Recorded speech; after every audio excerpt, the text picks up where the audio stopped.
calls and songs that you hear in a tropical rainforest, however, are very different from those you might hear in the European or North American woodland, and there's a reason for that.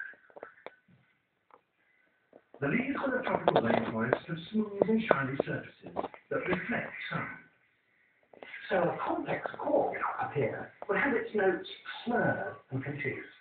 As a result, birds that live up here tend to have calls that are simple, short, and often very, very loud.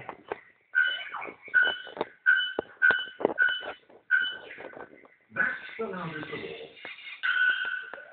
From a bare-throated bellbird.